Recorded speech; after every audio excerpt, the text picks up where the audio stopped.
आप किसी से मिलते नहीं, मिलवाए जाते हैं। आप कोई बिज़नेस करते नहीं, आपसे करवाया जाता है। आप कोई भी बिज़नेस छोड़ते नहीं, उसे छुड़वाया जाता है।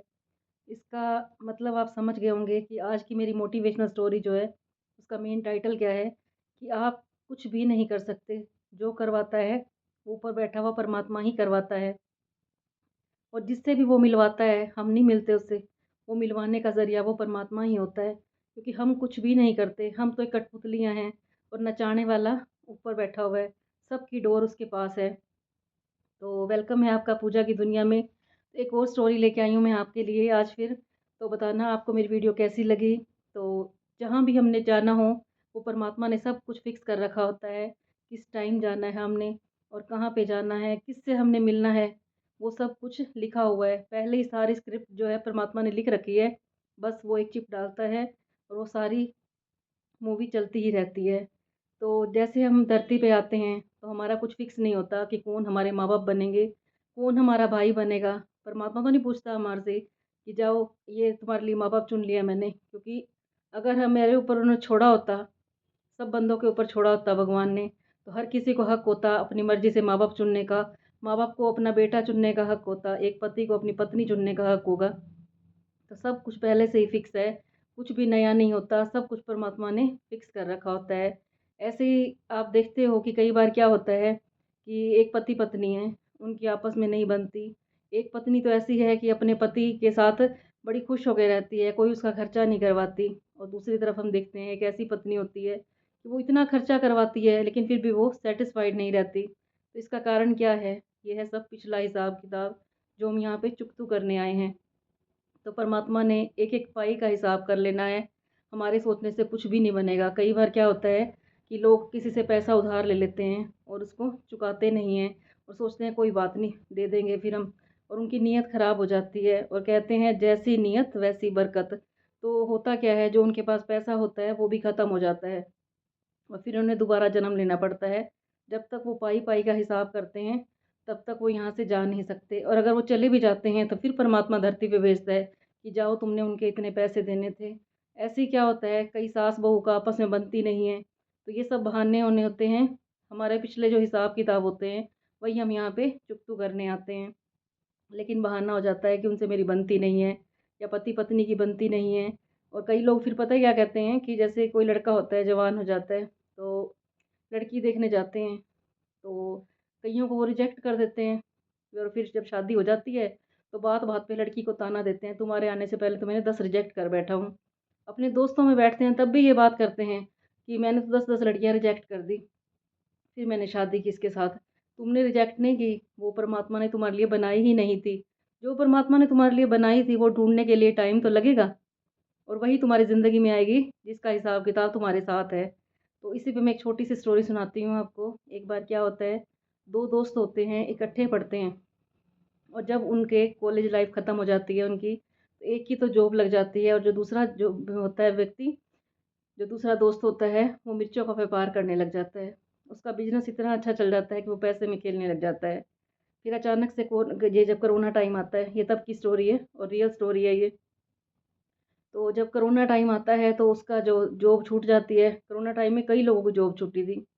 तो उसकी जॉब छूट गई और वो उसको याद आ गई अपने दोस्त की जिसने मिर्चों का व्यापार किया था। वो उसके पास जाता है और कहता है, मुझे अपना पार्टनर बना लो। तो वो कहने लगा, कोई बात नहीं, मेरा बिज़नेस बहुत फैला हुआ है, तुम मेरे साथ पार्टनरशिप कर लो। लेकिन इस दुनिया का असूल है, जिसको आप तैरना सिखाते हो, वही आपको डुबोने की कोशिश करेगा। लेकिन उस परमात्मा ने सब कुछ देख रखा है, सब कुछ लिख रखा है। कहते हैं कि इंसान चाहे तो कुछ भी नहीं होता, होता वही है जो मंज़ूर खुदा होता है। तो वो पार्टनरशिप कर लेता है उसके साथ, वो कहता है कि मैं तो यहाँ पे बिज़नेस सँभालूँगा और तुम पेमेंट इकट्ठी करके लाना बाहर से। जो दूसरा दोस्त होता है वो पेमेंट इकट्ठे करने ले जाता है, और एक दिन क्या होता है, वो बहुत सारी पेमेंट लेके आता है, उसके पास होते हैं 1 लाख रुपए। 1 लाख रुपए होते हैं, तो उसके मन में लालच आ जाता है कि मैं उसको क्यों दूँ अपने दोस्त को ये, मैं दिन-रात मेहनत करता हूँ, उसका क्या है, वो तो वहीं पे बैठा रहता है, सारी मेहनत तो मेरी होती है। वो ये टाइम भूल जाता है कि उसी ने तो उसको सेट किया था, लेकिन उसके अंदर लालच आ जाता है। वो जाता है और अपने दोस्त को ज़हर दे के मार देता है उसको, और उसकी वाइफ़ और बच्चे होते हैं गाँव में, और उनको संदेशा भेज देता है कि ऐसे-ऐसे तुम्हारे पति की डेथ हो गई है। और 1 लाख में से वो सिर्फ 10,000 रुपये देने चला जाता है उसके घर में। कहता है कि हमने बिजनेस किया था और उसमें से 10,000 रुपये मैंने देने थे। तो बच्चे भी उसको गले लगा लेते हैं कि अंकल कितने अच्छे हैं, जो हमारे पापा के दोस्त थे, वो 10,000 रुपये लेके आए। और उसकी वाइफ भी भोली होती है बिल्कुल, वो भी शुक्रिया करती है कि तुम हमारे लिए 10,000 रुपये लेके आए। आजकल इतने अच्छे लोग कहाँ होते हैं, कोई और होता तो वो 10,000 रुपये नहीं देता हमें। तो 90,000 तो फिर भी उसने रख लिए और वो बड़ा खुश हो रहा था कि मैंने 90,000 रुपये ले लिए। तो वो 90,000 रुपये लेके वो वापस चला जाता है शहर में। शहर में जाता है तो उसके यहाँ फिर एक बच्चा होता है। बच्चा होता है तो बड़ा खुश हो जाता है वो, और वो सब पिछला भुला देता है। 90,000 से वो बिजनेस अपना वही चलता रहता है उसका, मिर्चों वाला, क्योंकि उसका तो पति चला गया था, उसके जो दोस्त था वो चला गया था। तो वो 90,000 से उसी बिजनेस को और आगे बढ़ाता है। उसके घर में कोठियाँ हो जाती हैं, अच्छी अच्छी कोठियाँ, नौकर चाकर, बहुत सारी गाड़ियाँ हो जाती हैं।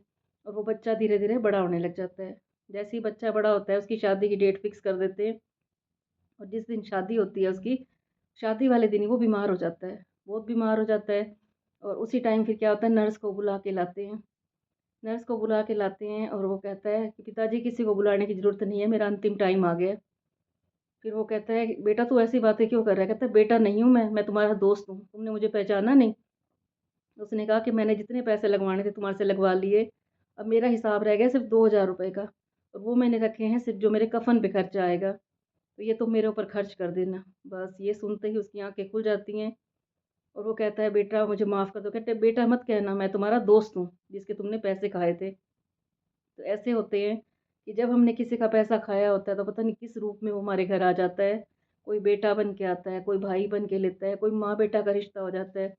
तो ये जो रिश्ते हैं, जो धरती पे यहाँ पे आए हैं, जो परमात्मा ने बना के भेजे हैं, ये हम किसी का सुख लेने के लिए नहीं आए। अगर हमने किसी को सुख दिया है तो हमें सुख मिलेगा, और किसी को दुख दिया है तो हमें दुख मिलेगा। क्योंकि ये धरती जो है, ये एक रंगमंच है। यहाँ पे हमने सब ने रोल अदा करना है, और जो परमात्मा ने हमें जिससे मिलाना है, जिसका हिसाब किताब हमें चुकतू करना है, उसी के साथ ही उसने हमारा पार्ट लिख रखा है। तो सब बहाने बन जाते हैं कि उसका भाई ने उसके इतने खा लिए, उसने पति ने पत्नी को इतना। कई बार क्या होता है कि पति अपनी पत्नी को खर्चा नहीं देता, सब उनका पिछले जन्म का है। और कई पत्नी ऐसी होती है कि बहुत पैसे लगवाती है अपने पति के, फिर भी वो खुश नहीं रहती। तो ये सारा उस परमात्मा ने लिख रखा है, हम कहाँ जाना है, हमने किससे मिलना है, और वो हमें क्यों मिलवाता है। ये सब कुछ फिक्स है, कुछ भी नया नहीं होता। हम सोचें कि हम कर रहे हैं सब कुछ, लेकिन हम करने वाले कुछ भी नहीं है, करवाने वाला है वो परमात्मा। तो बताना आपको मेरी वीडियो कैसी लगी। अच्छी लगी हो तो इसे लाइक कर देना, और ये मत सोचना कि हम खुद ही सब कुछ कर रहे हैं, करवाने वाला वो परमात्मा है। हम सिर्फ एक कठपुतलियाँ हैं जो उसके इशारे पे नाचती हैं। जहाँ उसका इशारा आया हम वहीं पे चले जाते हैं। इंसान कहाँ पैदा होता है, कहाँ मरता है, सब कुछ फिक्स है, कुछ भी बदल नहीं सकता। कौन सी जगह हमें लेनी है और कौन सी जगह पे हमें काम करना है, कहाँ पे हम पैदा होते हैं, ये सब उसने लिख रखा है। तो मेरी वीडियो अच्छी लग रही हो तो इसे लाइक कर देना, और मेरे चैनल को जिसने सब्सक्राइब नहीं किया हो तो सब्सक्राइब कर देना। कल फिर मैं आऊँगी आपके पास एक और मोटिवेशनल स्टोरी लेके।